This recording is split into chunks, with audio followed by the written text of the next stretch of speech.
ঘূর্ণিঝড় রেমালের প্রভাবে উপকূলের বিভিন্ন এলাকায় জলোচ্ছ্বাস দেখা দেয়। বহু জায়গায় বাঁধ ভেঙে লোকালয়ে জোয়ারের জল ঢুকেছে। ঝড়ে ভেঙে পড়েছে কাঁচা বাড়িঘর, দেওয়াল ও গাছপালা। মঙ্গলবার সকাল পর্যন্ত রাজধানী সহ 10 জেলায় অন্তত 21 জনের প্রাণহানি হয়েছে।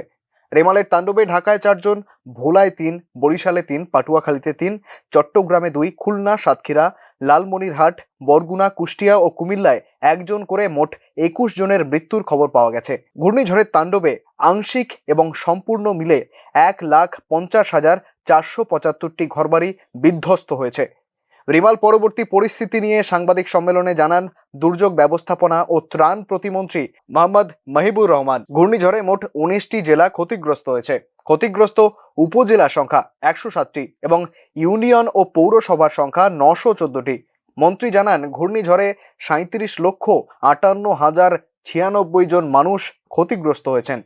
সম্পূর্ণভাবে বিধ্বস্ত হয়েছে 35,483টি ঘরবাড়ি এবং আংশিক বিধ্বস্ত হয়েছে 1,14,992টি।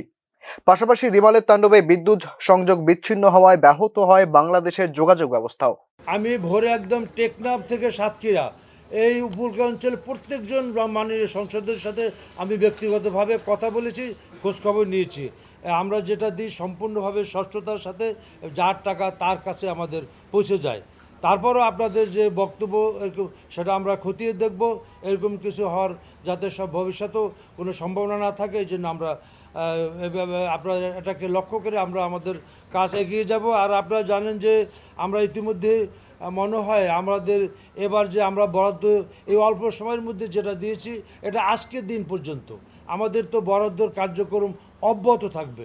এবং আমরা যে ক্ষতিগ্রস্ত যে সমস্ত হয়েছে, এটা শুধু তো আমাদের মন্ত্রণালয়ে শুধু সীমাবদ্ধ না, আমাদের এটার মধ্যে রোডসের অংশ আছে, আমার ভবিষ্যতে ক্ষতিগ্রস্ত হয়েছে, পানি সম্পদের মাধ্যমে ক্ষতিগ্রস্ত হয়েছে, বা আমাদের মৎস্য মন্ত্রণালয়ের মাধ্যমে ক্ষতিগ্রস্ত হয়েছে। সমস্ত মন্ত্রণালয়কে ইতিমধ্যে নির্দেশ দেওয়া হয়েছে যার যার মন্ত্রণালয়ের ক্ষতিগ্রস্ত লোকের সংখ্যা এবং তার এগুলো হিসাবগুলি আনার জন্য। সুতরাং আমরা যেমন কাজ করতেছি দুর্যোগ মন্ত্রণালয় এবং অন্য মন্ত্রণালয়গুলি যার যার মাধ্যমে কাজগুলি করতেছে, এবং সবাই আমরা যার যার যে স্কোপ আছে সেখানে আমরা মানুষের পাশে দাঁড়ানোর জন্য মাননীয় প্রধানমন্ত্রীর নির্দেশে আমরা কাজ করতেছি। এই ঘর বাড়ি বিভিন্ন প্রধানমন্ত্রী এইগুলো তো এক একটা দুর্গত এলাকার যে মানুষ, এরা তো শুধু একটা মন্ত্রণালয়ের মানুষ না, সমস্ত মন্ত্রণালয়। দুর্যোগ মোকাবিলায় তৎপরতার সাথে কাজ করছে বাংলাদেশি প্রশাসন। ঢাকা থেকে মনির হোসেনের রিপোর্ট, নিউজ নাও।